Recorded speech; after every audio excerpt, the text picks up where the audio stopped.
Bonjour à tous, j'espère que vous allez bien. Bienvenue pour ce nouveau numéro du Petit Exo de Colle, aujourd'hui numéro 51. Et comme vous pouvez le remarquer au code couleur, je suis à nouveau devant un tableau noir, ce qui signifie que je suis de nouveau à Montréal. Donc je suis revenu à Montréal il y a peu par rapport à l'enregistrement. Je me suis remis du jet lag, bien qu'il est plus facile de se remettre du jet lag quand on va de Paris vers Montréal que de Montréal vers Paris. Bref, je voulais juste vous annoncer rapidement qu'il s'agit là de mon dernier long séjour à Montréal, donc à peu près un mois et quelques. Long séjour concernant mon doctorat, en tout cas, il y a peut-être des chances que j'y retourne plus tard, et je l'espère, ça serait quand même le fun. Mais voilà, je voulais annoncer ça, donc ça veut dire que après ce dernier séjour à Montréal, j'y serai de moins en moins présent. Et donc ça commence à tourner une page en fait, puisque ça signifie qu'on avance de plus en plus vers la fin du doctorat. Ça me donne, voilà, ça me fait une drôle de sensation de me dire ça. Mais voilà, les choses avancent et voilà, on approche petit à petit de la fin de mes études quand même. Ce qui n'est pas rien au bout de au bout de 10 ans, quoi, je peux le dire, au bout de 10 ans bientôt. Donc voilà, c'est encore une page qui se tourne et donc 10 ans après le bac, quoi. Ouais, voilà, c'est énorme. Donc je voulais juste vous partager cette information. Bon, après, si j'ai envie de raconter d'autres trucs, je le ferai certainement dans une autre vidéo. Mais pour l'instant, j'aimerais me pencher sur cet exercice. Et l'exercice suivant s'énonce ainsi. On va travailler donc avec des espaces vectoriels sur des corps finis cette fois-ci. Donc FQ désigne le corps à Q éléments, et je dis bien le corps parce que il y a des isomorphismes, donc en fait si je dois rappeler rapidement les structures de corps finis, on peut se rendre compte que si je prends deux corps et que je sais que ces deux corps ont le même, donc corps fini, et que ces deux corps ont le même cardinal, donc notamment on a vu dans un précédent exo de Colle que le cardinal d'un corps fini c'est forcément une puissance d'un nombre premier, et bien ces deux corps vont être isomorphes. Et donc bon voilà, c'est pas un résultat très facile à montrer parce que ça demande pas mal de background, mais bon bref, juste pour préciser pourquoi je dis le corps à Q éléments et pas un corps à Q éléments. Mais enfin bref, donc on travaille avec un espace vectoriel sur un corps donc différent de R et C, ça permettra de travailler des espaces vectoriels un peu plus bizarres si je puis dire, donc de dimension n, et nous allons ici chercher à dénombrer le nombre de sous-espaces vectoriels que l'on peut avoir de dimension D dans cet espace de dimension N. Alors je tiens à remercier tout d'abord un commentaire qui a été fait dans une précédente vidéo, donnant un énoncé d'exercice analogue à celui-là. Alors c'est pas énoncé de la même manière, et c'est même un travail dans un cas un peu plus sage, si je puis dire, ou un peu plus petit que celui que je vous ai proposé. J'ai décidé de vous donner un énoncé plus compliqué exprès pour vous montrer que bon, ça mange pas de pain d'aller un tout petit peu plus loin que juste déterminer le nombre de droites que l'on pourrait avoir dans un tel espace vectoriel. Je me suis dit autant vous lancer directement le défi de déterminer des sous-espaces vectoriels de dimension D. Vraiment ça coûte pas grand chose.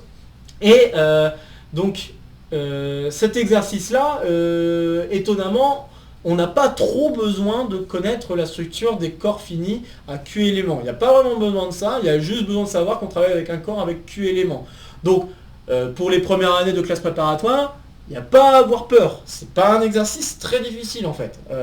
Alors c'est sûr que ceux qui ont des connaissances sur les structures de corps finis vont être avantagés, parce que bon, ils savent 2-3 trucs en plus et pourront plus facilement faire des exemples, mais j'affirme que même des élèves de première année de classe préparatoire pourraient résoudre cet exercice, à condition bien sûr d'avoir le minimum de background qu'il faut en première année de classe préparatoire, c'est-à-dire comprendre ce que c'est un espace vectoriel, comprendre ce que c'est la dimension d'un espace vectoriel, et puis bon, s'ils veulent se faire des exemples, peut-être au moins comprendre comment marchent des corps, certains corps finis, donc notamment Z sur PZ, l'ensemble des classes de congruence des nombres, des entiers, modulo P, P étant un nombre premier. Donc on peut au moins faire des exemples avec Q, à la place de Q je mets un nombre premier tout court.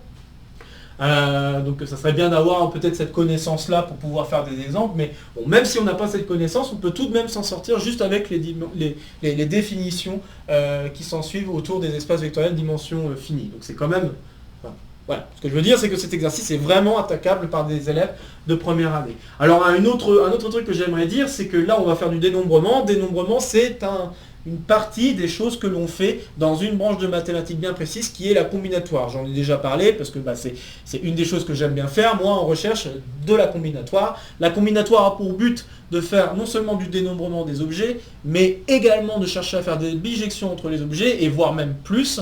Et au-delà de ces questions de dénombrement et de faire des bijections, cela demande de bien comprendre les objets avec lesquels on travaille. Et donc, si vous n'avez jamais eu l'occasion de travailler avec des espaces vectoriels sur des corps finis, c'est peut-être l'occasion de le découvrir et aussi de chercher à comprendre comment ces choses-là fonctionnent. Donc c'est vraiment, voilà, cet exercice ouvre la porte à l'étude des espaces vectoriels avec des corps finis, autre que donc R, C et toutes les choses habituelles que l'on pourrait avoir, puisque bon, essentiellement on travaille avec R et C, mais on pourrait très bien travailler avec des Q espaces vectoriels, c'est pas interdit non plus. Mais là on va même travailler avec un ensemble de corps bien différents, donc ici des corps finis. Bon voilà, je pense avoir dit l'essentiel pour cet exercice, en tout cas une introduction suffisante. Donc comme d'habitude, vous connaissez la chanson, n'hésitez pas à faire une pause sur la vidéo pour vous frotter à cet exercice, voir ce que vous seriez capable de faire avant que je ne vous dise quoi que ce soit concernant une solution de celui-ci. On est parti ? Allez, c'est parti. Alors je ne vais pas vous proposer une résolution directe, parce que si je vous propose une résolution directe, je pourrais le faire en quelques lignes. J'espère que je ne vous fous pas les boules, c'est pas mon but, mais j'aimerais juste vous le dire quand même d'avance que la résolution de cet exercice peut se faire quand même assez rapidement, à condition qu'on a des connaissances suffisantes autour de ça, mais à vrai dire, c'est vrai que cet exercice peut se faire très rapidement. Moi, ce que je vous propose, parce que si vous n'avez jamais manipulé ces espaces vectoriels, ça peut être bien de faire des exemples. Je vous propose donc de faire des exemples. On va faire deux exemples qui vont nous aider à comprendre comment les choses fonctionnent. On va travailler avec l'espace vectoriel de dimension 2 sur un corps, ici le corps F3, et puis on va travailler son analogue, je vais travailler aussi les espaces vectoriels de dimension 3 sur le corps F2. Alors comment je peux représenter ces espaces vectoriels? Alors j'aurai différents moyens de le faire. Je vais le faire pour vous montrer, de façon à vous montrer que ça peut être contre-intuitif. Que les dessins que nous allons faire vont être contre-intuitifs par rapport à ce qui va se passer. Donc je vais faire d'abord l'exemple de F3 et je vais vous montrer un cas de figure qu'il ne faut pas faire en fait. Donc le dessin que je suis en train de faire, c'est pas le dessin qu'il faut faire normalement pour se rendre compte des choses autour de F3 carré. Mais vous allez vous rendre compte très vite pourquoi. Donc là, ce que je vais vous dire tout de suite, c'est qu'en fait, j'ai mal placé le 0 par rapport au dessin que je viens de faire. Et vous allez comprendre pourquoi. Alors, hop, ok. Donc là, voilà une représentation possible de l'espace vectoriel F3, 2, donc. Et ce que je vais chercher à faire, c'est dénombrer les espaces vectoriels dimension 0, dimension 1, dimension 2. Ok, alors pour les espaces vectoriels dimension 2 et dimension 0, c'est facile. 0, il n'y a qu'un seul espace vectoriel de dimension 0 que je peux avoir, c'est juste 0. Il n'y a qu'un seul espace vectoriel de dimension 2 dans un espace vectoriel de dimension 2, c'est lui-même. Voilà. Et donc il me reste à déterminer le nombre de droites. Alors le nombre de droites, là vous le feriez de manière naïve, par rapport au dessin que je viens de faire. Vous vous diriez, je vais faire cette droite-là, cette droite-là, cette droite-là, cette droite-là, cette droite-là. Et là, en voyant ça, vous vous dites, ok, il y a 5 droites. Non, messieurs, dames, il n'y a pas 5 droites. Ceci n'est pas une pipe, si vous voulez une autre blague. Bref, oui, vous avez l'impression de voir 5 droites, mais en fait, il n'y a pas 5 droites, il y a 4 droites. Parce qu'il y a 2 de ces droites qui sont en fait la même droite. Sauriez-vous deviner lesquelles? Eh bien lesquelles? Ce sont cette droite-là et cette droite-là. Ces deux droites-là sont les mêmes. Pourquoi ce sont les mêmes? Eh bien écrivez quelles sont les coordonnées de ces vecteurs-là. Alors je rappelle que F3, hein, c'est la même chose que Z sur 3Z. D'accord? Le corps à 3 éléments, c'est essentiellement prendre les classes de congruence modulo 3. Ok? Alors, le vecteur ici qui engendre cette droite, c'est quoi? Bah, c'est le vecteur... c'est le vecteur de 1, c'est dans l'autre sens. Et le vecteur qui engendre cette droite-là, c'est le vecteur 1, 2. Sauf que 2, c'est la même chose que moins 1, modulo 3. Et donc, si vous comprenez ça, là, vous avez moins 1, 1. Lui, vous avez 1, moins 1. Et maintenant que vous voyez ces deux vecteurs-là, vous vous rendez compte que, pour passer de l'un à l'autre, il suffit de multiplier par moins 1. Donc, les deux vecteurs sont collinaires. Donc, les deux droites sont les mêmes. Convaincu? Donc ça montre que si vous faites le dessin n'importe comment, il se peut que, et de toute façon en fait, n'importe comment, j'ai pas envie de dire n'importe comment, parce que en fait c'est vrai que si vous vous lancez à faire le dessin, même en dimension 3, il y a des choses qui vont apparaître comme contre-intuitives. Même si vous vous adaptez pour faire en sorte que vous évitez des doubles dénombrements, il est possible qu'il y a du double dénombrement que vous auriez loupé. C'est pas impossible. Que a priori, là, vous avez 5 droites différentes, et en fait, ces 5 droites ne sont pas... Il y en a 2 parmi les 5 qui sont les mêmes. Et ça paraissait pas évident a priori, bah là, maintenant que je vous ai fait ça, ça l'est un peu plus. D'accord ? Et donc, en fait, la représentation que j'ai faite montre que c'est pas tout à fait la bonne. J'aurais plutôt dû mettre le 0 au milieu, si je voulais m'assurer de faire bien des droites toutes distinctes. Bref, voilà ce que je voulais dire, et j'espère vous convaincre que oui, en effet, il y a de la contre-intuition quand on travaille des espaces vectoriels comme ça, sur des corps finis. Et on va aller un peu plus loin sur cette contre-intuition en travaillant également sur un espace vectoriel de dimension 3, donc cette fois-ci sur un corps à 2 éléments. Alors là, ça veut dire qu'il faut que je représente un cube. Ok, alors on va essayer de le faire assez joli. Tac, tac, et il manque un point, on va le mettre ici. Ok.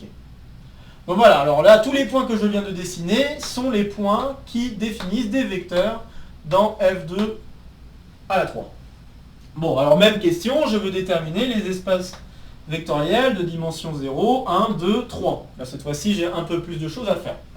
D'ailleurs, j'ai oublié de compléter, hein, donc le nombre de droites dans cet espace, c'est 4. Alors maintenant, encore une fois, il y en a 2 qui sont faciles à trouver. Le nombre d'espaces vectoriels, sous-espaces vectoriels de dimension 0, il y en a 1, dimension 3, il y en a qu'un.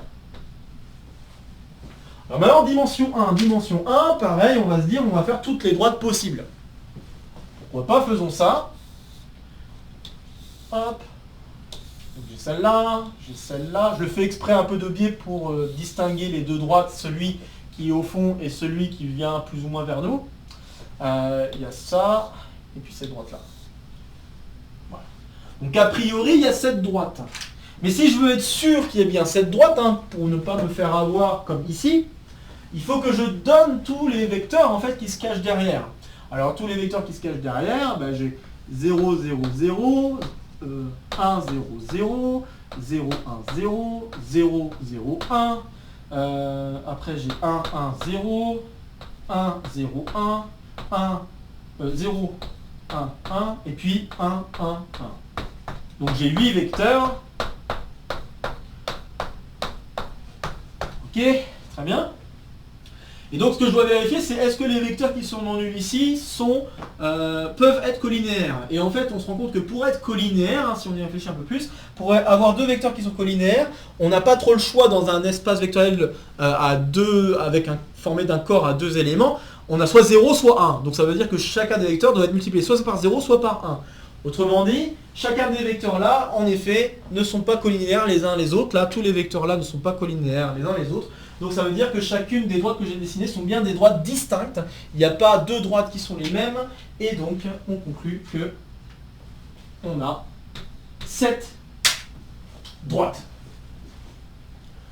Alors maintenant, c'est là où on arrive à quelque chose de difficile. Et j'aimerais vous montrer la contre-intuition qu'on peut avoir là sur ce dessin par un exemple de plan qu'on pourrait imaginer. Alors un plan qu'on pourrait considérer, ça serait le plan qui serait engendré par...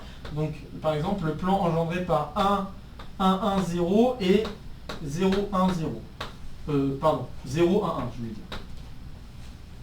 Alors si je veux définir le plan engendré par ces points-là, j'aurai le point qui est ici, le point qui est ici, et le point qui est ici. Ok. Bon, a priori, quand on voit le dessin, on se dit, oui, voilà à quoi, on voit à peu près à quoi va ressembler le plan. Car malheureusement, il y a un quatrième point. Et ce quatrième point, il ne se voit pas sur le dessin. Parce que si je dessinais le plan par rapport à ces 3 points, je verrais qu'il n'y aurait pas d'autres points en plus. Eh bien, le point en plus, alors quelles sont les combinaisons linéaires que je peux faire de ces deux vecteurs? Je peux faire lui fois 1 et l'autre fois 0, lui fois 1, l'autre fois 0, 0 fois 0, mais je peux aussi faire lui plus lui. Et l'addition des deux, si on comprend que f2 c'est la même chose que z sur 2z, l'addition des deux, ça me donne 1, 0, 1. Alors d'ailleurs, j'ai peut-être mal fait mon dessin parce que le point, il y a un des points que j'ai mal placé. Je suis en train de me poser la question, lequel j'ai mal placé? Ouais, donc ça dépend qui est x, qui est y, qui est z. Bon, c'est pas grave. Ce point, alors le point qui est ici, c'est xy, donc xy, ça veut dire que c'est ce point-là. Lui, c'est YZ, donc YZ, c'est ce point-là, donc c'est ce point-là que j'avais planté, mais ce point-là, il apparaît, quoi. Donc normalement, les éléments du plan étaient là, hein. Donc c'est ces 3 points-là, mais de ces 3 points-là, on voit dans l'image, là, dans le dessin que je viens de vous faire, là, que ce point-là, il appartient pas au plan, a priori, dans ce dessin, hein. Donc vous voyez que ça va contre-intuitivement à ce que l'on pourrait penser, en fait. À ce que l'on voit, plutôt. Donc vraiment, on se rend compte que penser géométriquement comme ça, c'est peut-être pas la bonne idée pour essayer de dénombrer le nombre de plans que l'on pourrait avoir. Bon, d'accord, qu'importe alors. Eh bien, comment on pourrait chercher à dénombrer des plans? Parce que bon, les droites, c'est finalement assez facile. Il faut juste s'assurer que des vecteurs ne soient pas collinaires entre eux. Finalement, on se rend compte de ça. Donc ça, on peut encore s'en sortir à peu près, même si c'est pas une question évidente quand même. Par contre, déterminer des plans dans l'espace vectoriel en jeu, on voit que c'est beaucoup plus difficile. Alors comment on peut s'en sortir? Eh bien, une manière de s'en sortir serait la suivante. On peut se dire, ok, ce que je vais faire dans un premier temps, c'est que je vais tout simplement choisir 2 vecteurs dans mon espace là-dedans, mais je vais choisir ces 2 vecteurs de façon à ce que ce ne soit pas collinaire. Alors, le premier vecteur, donc là si je veux choisir 2 vecteurs, d'accord, et là je rentre dans ce qui commence à être la solution.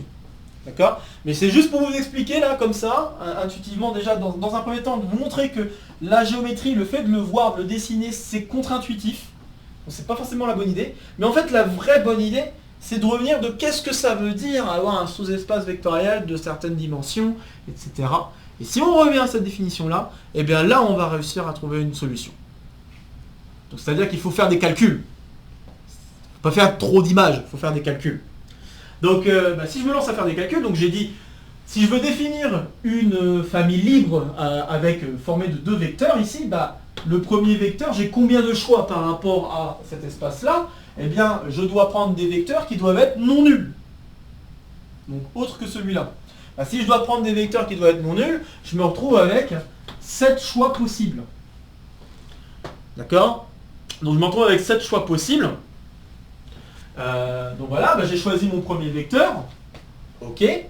Maintenant, il faut que je choisisse un deuxième vecteur, mais ce deuxième vecteur ne doit pas être collinaire au premier. D'accord? Il ne doit pas être collinaire au premier. Alors s'il ne doit pas être collinaire au premier, comment je peux m'en sortir? Eh bien, si je regarde ce qui se passe, donc là, un vecteur qui n'est pas collinaire au premier, ici j'ai tout le choix, tout l'embarras du choix, tant que je ne prends pas 0 et le vecteur que j'ai choisi. Donc je me retrouve avec 6 choix possibles. Donc en tout, pour définir une famille libre, j'ai 7 fois 6 choix possibles.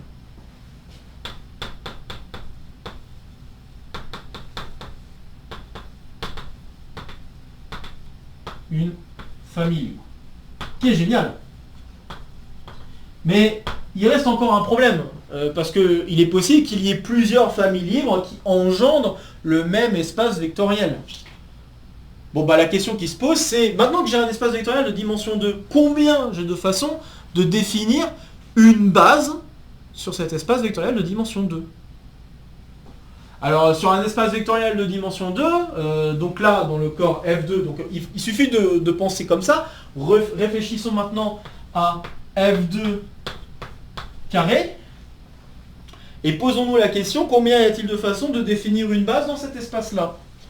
Eh bien, je peux faire le même type de dénombrement que ce que j'ai fait juste avant, c'est-à-dire, bah, il faut que je choisisse un premier vecteur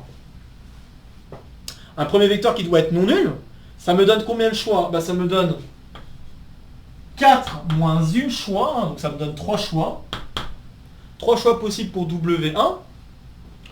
Et puis, une fois que j'ai fait le choix de W1, il faut que je prenne un deuxième vecteur qui n'est pas collinéaire au premier. Donc là, encore une fois, pas collinéaire au premier, ça veut dire qu'il faut que j'évite soit 0, soit le vecteur que j'ai déjà choisi. Comme en tout, il y a 4 vecteurs, il me reste que 2 vecteurs. Donc W2, ça va être 4 moins 2, 2.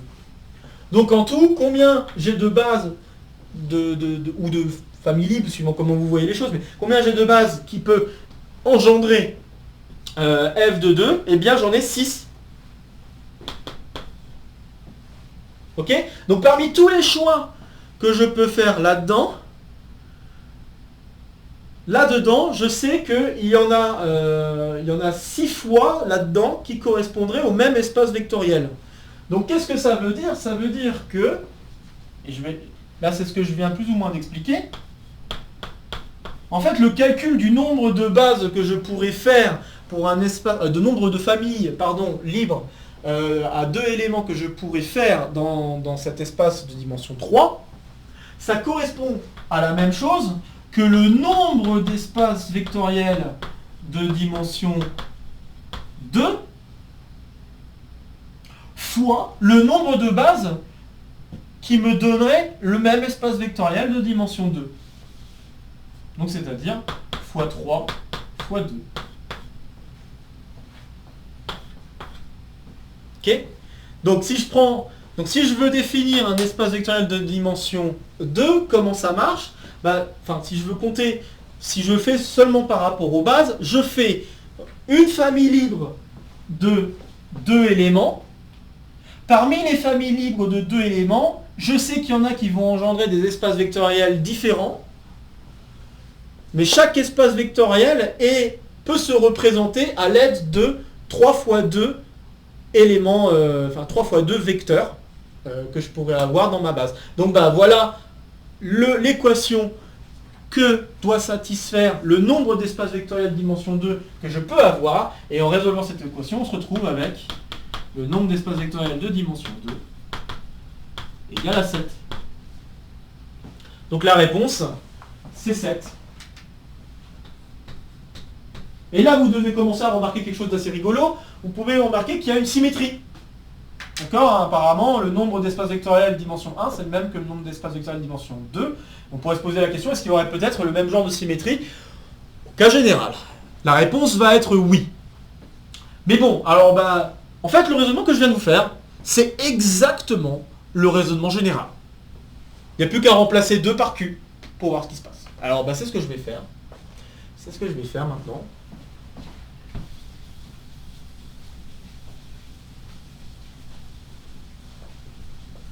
Voilà. Donc, ayez bien en tête ce que je viens de faire là pour cet exemple. Si vous avez bien en tête ce que j'ai fait pour cet exemple, je vais effacer un petit peu là, parce que sinon, j'aimerais faire des phrases, un peu plus de phrases. Hop. Donc. Ok. Alors, l'idée est la suivante. J'aimerais d'abord dénombrer le nombre de familles libres que je peux former avec des éléments. Donc, la première question que je pose, c'est combien de familles libres à des vecteurs je peux former dans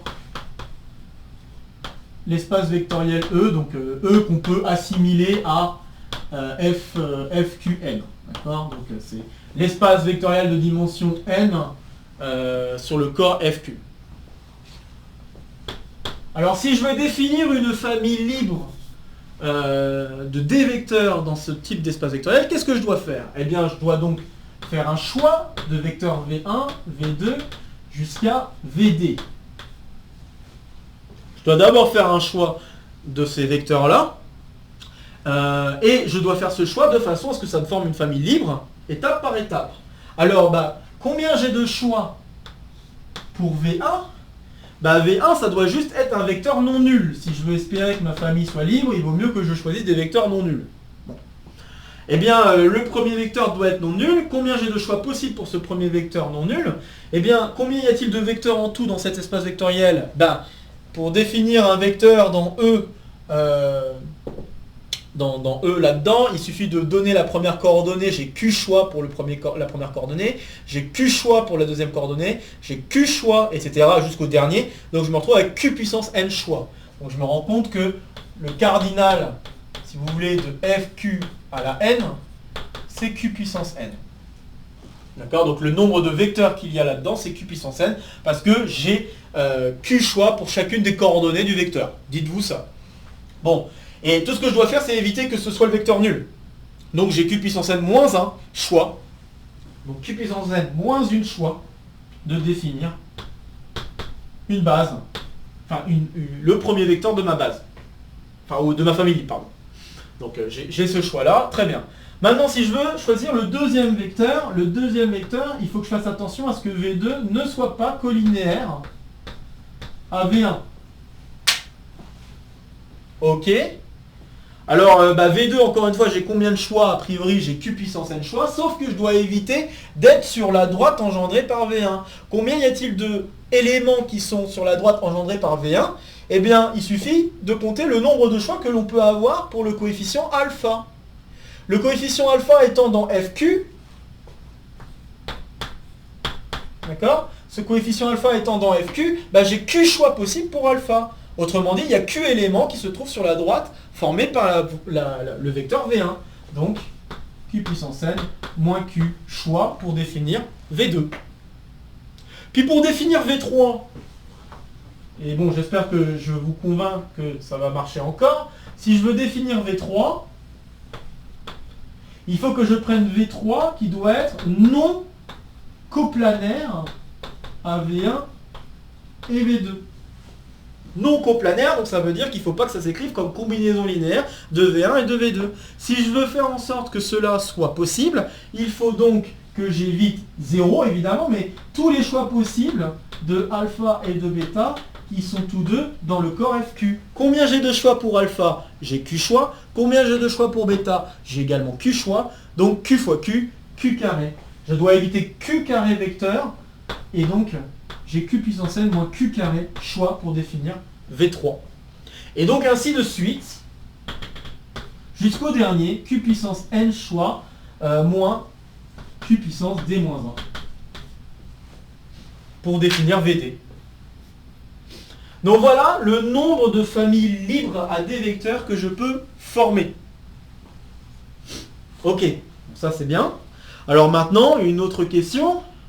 Donc ça c'était disons la première question.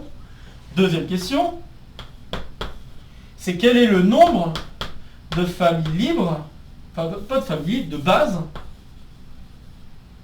que l'on peut former dans un espace de dimension D.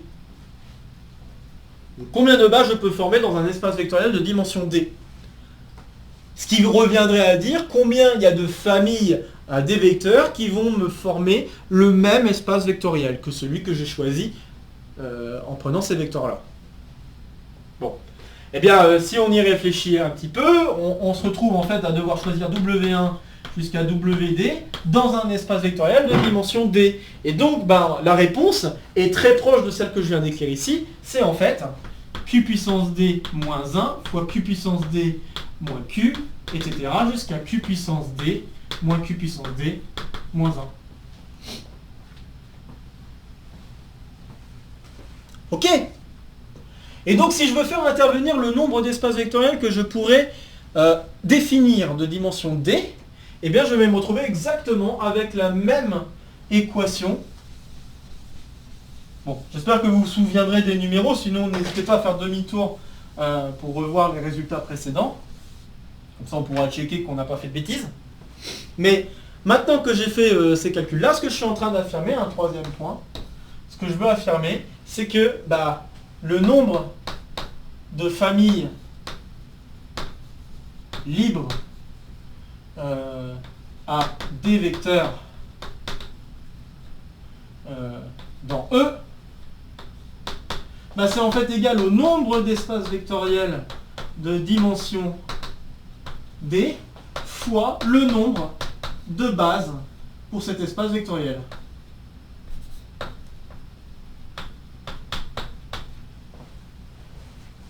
En effet, si je prends une famille, alors c'est une espèce de bijection que je suis en train de faire là en fait. La bijection que je suis en train de faire, c'est quoi? Je suis en train de dire que si je prends une famille libre à des vecteurs, ça revient à la même chose que de fixer un espace vectoriel et ensuite de choisir une base dans cet espace vectoriel de dimension D. Vous êtes convaincu de ce que je viens de dire? Donc je répète. Donc si vous aviez, je peux le faire dans ce sens-là, si vous aviez V1 jusqu'à VD, l'application que je peux former, c'est, je vais prendre l'espace vectoriel engendré par V1 VD, et je vais prendre la base V1 VD. Okay, donc voilà l'application que j'aimerais faire. J'aimerais montrer que c'est une bijection. Okay, pour montrer que c'est une bijection, il me suffit de montrer que dans les deux sens ça marche. Hein. Donc un sens qui peut marcher, c'est d'abord ce sens-là. Donc si je vais dans ce sens-là, V1 VD, ok, je prends l'espace vectoriel engendré par ce V1 VD, et je prends ensuite la base. Là, on peut se poser la question, ok, très bien, est-ce que je peux faire la réciproque? La réponse est oui. La réciproque, ça serait de dire, j'ai un espace vectoriel, je prends une base de cet espace vectoriel. Et bien à ça, j'associe tout simplement la famille de vecteurs que j'ai choisie. Mais je le plonge dans l'espace vectoriel E. Donc on est d'accord que l'application que je viens de donner, c'est bien une bijection. Comme c'est une bijection, eh bien, j'ai bien l'égalité que je viens d'écrire en termes de cardinalité. Et donc, grâce à cette formule, j'en déduis le résultat suivant, que je vais écrire ici, qui est que le nombre d'espaces vectoriels, et donc c'est la réponse finale, de dim D dans E, ça va être le quotient du produit qu'on avait écrit ici par le produit qui est ici, qui peut s'écrire en un seul produit. Ça va être le produit pour k allant de 0 à d-1 de q puissance n moins q puissance k sur q puissance d moins q puissance k. Et voilà, c'est terminé. Alors on peut vérifier vite fait la valeur qu'on avait trouvée pour... donc je vais juste vérifier celle-ci. Si je prends n égale... donc là n c'était égal à 3. Q c'était égal à 2. Donc ça c'était pour F2. Et je... oui c'est ça. Et D égale 2. Donc je rappelle, hop, ça c'était ce truc-là. Je vais regarder le nombre de plans qu'il y a dans cet espace-là. Et bien si je veux ça, d'après la formule, je dois faire donc q puissance n, donc c'est-à-dire 2 puissance 3 moins 2 à la puissance 0, divisé par 2 puissance 2 moins 2 à la puissance 0, fois 2 puissance 3 moins 2 puissance 1 sur 2 puissance 2 moins 2 puissance 1. Donc voilà le calcul que je dois faire pour trouver le nombre d'espaces vectoriels de dimension D dans un espace vectoriel de dimension N, donc 2 dans 3. Et si je fais le calcul, je me retrouve en effet avec le même calcul que ce que j'ai noté tout à l'heure, 7 fois 6 divisé par 3 fois 2, qui me donne en effet 7. On peut s'amuser à vérifier les autres formules, tout marche. Bon voilà. Alors maintenant j'aimerais terminer juste sur une ouverture par rapport à cet exercice, bien que cet exercice est un peu long, mais j'aimerais ouvrir un petit peu. En fait ça devrait peut-être vous faire penser à quelque chose. Je ne sais pas si ça vous fait penser à quelque chose, ce type de formule, et peut-être que vous y avez pensé pour le dénombrement. Parce que peut-être qu'à un moment vous vous êtes dit, Oh, en fait, ça revient presque à la même chose que de choisir des vecteurs parmi n vecteurs. Des vecteurs parmi n vecteurs. Coefficient binomial?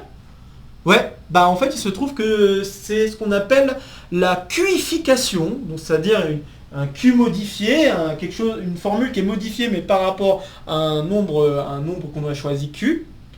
C'est la cuification du coefficient binomial. Alors la cuification du coefficient binomial, on le note comme ceci. Donc là, c'est K parmi N cuifié. Et en effet, si on le pense comme ça, on se dit, ben, en fait, c'est ça. Je devais choisir une base au départ. Donc ça me revient à prendre, en fait, finalement, K vecteur parmi N. Je retrouve le coefficient binomial. Mais en fait, ce coefficient binomial, il se traduit autrement en disant, ben, après, il faut que je choisisse par rapport au corps dans lequel je me trouve. Si le corps, bah, finalement, n'avait qu'un seul élément, je me retrouverais juste avec une seule base possible, et dans une seule base possible, j'aurais donc, en effet, K parmi N choix. Mais si vous le voyez comme ça, bah, en fait, on se rend compte que oui, il y a vraiment un analogue là. Et donc, bon, c'est ce que je disais, donc ça, c'est ce qu'on appelle la formule cuifiée. Donc, c'est la cuification de K parmi N. Ok. Et donc, bah, ça vient un peu de cette idée-là, de se dire, je vais prendre K parmi N éléments. Alors, en quoi, en effet, c'est bien une cuification? Donc, une façon de vous convaincre, ça serait de vous dire, bah, qu'est-ce qu'il en est si je fais tendre Q vers 1?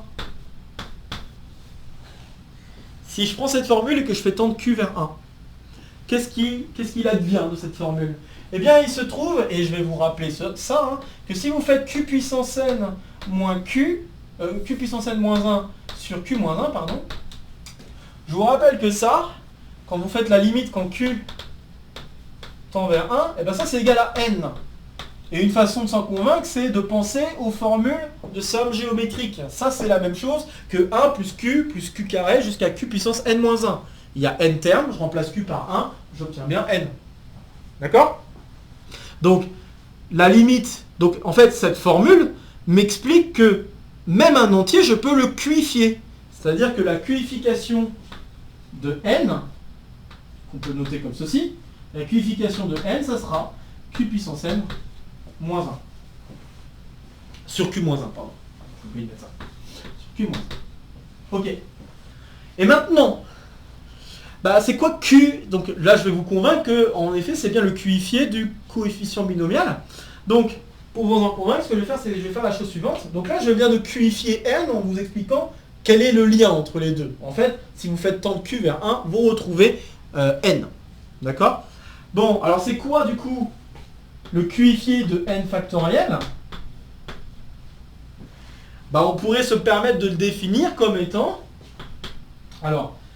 c'est vrai que, pardon, faut que je fasse attention. Donc, faut que je fasse attention à mes notations. Donc, ce que je veux faire, c'est la cuification du factoriel.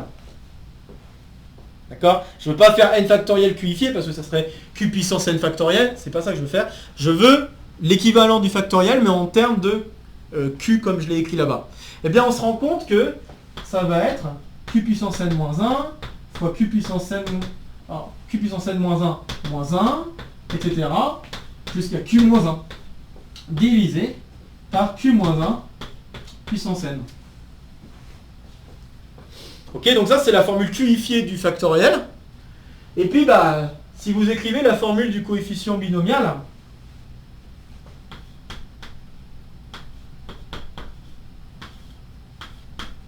donc j'ai k factoriel cuifié fois n moins k factoriel cuifié, et bien ça va me donner, alors tous les q moins 1 puissance n vont se simplifier, je vais obtenir q puissance n moins 1 jusqu'à q moins 1 divisé par,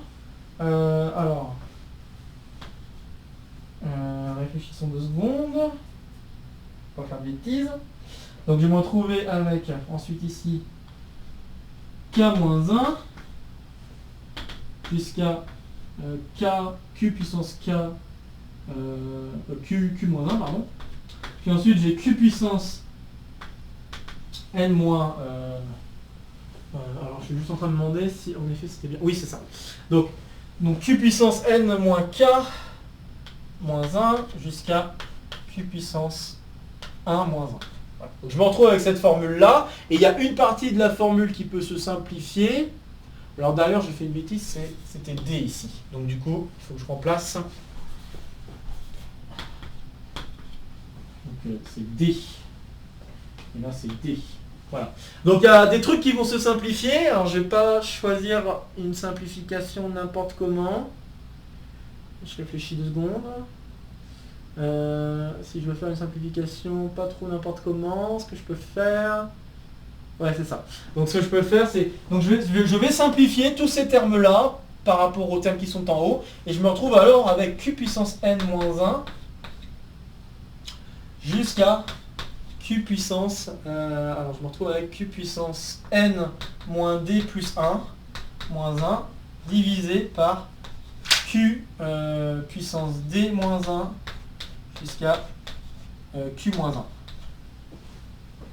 Et donc la formule que je viens d'écrire, hein, cette simplification, eh bien si vous multipliez en haut et en bas par q puissance k, chacune des fractions possibles, parce que là, bon, la fraction, je peux la découper, ensuite je peux faire q puissance n moins 1 sur q puissance d moins 1, et ainsi de suite. Eh bien si vous multipliez chacun des facteurs, donc là par exemple, lui, vous multipliez par q puissance, donc il faut faire q puissance d en haut, q puissance d moins 1 pardon, en haut et en bas. Si vous faites ça, vous retrouvez un des facteurs de ce terme. Hein. Donc moi ce que j'affirme c'est ça. Donc ça, ce que je viens d'écrire, c'est le produit pour k allant de 0. Donc j'ai fait k allant de 0 jusqu'à d moins 1 de...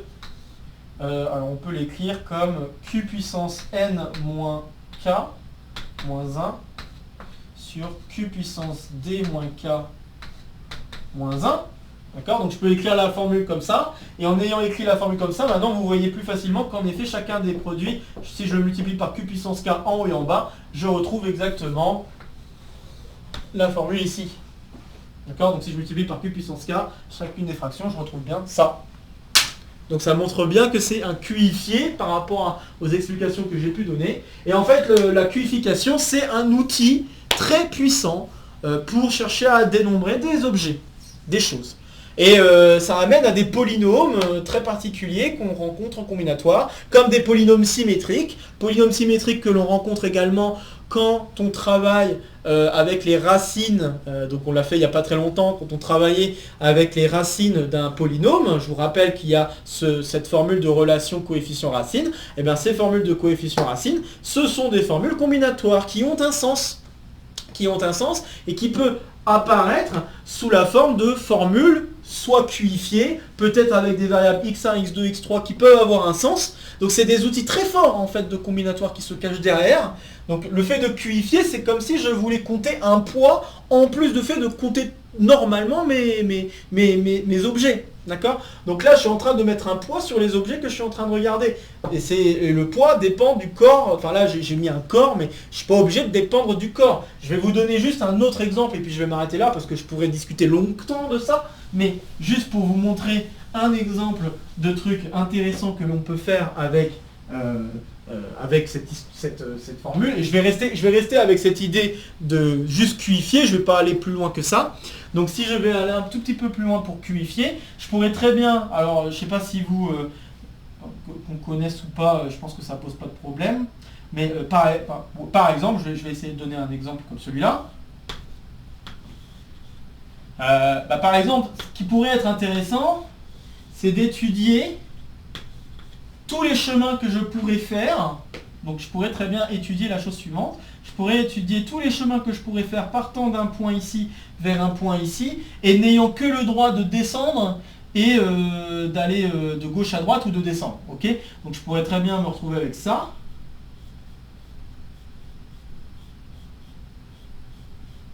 Voilà, ok?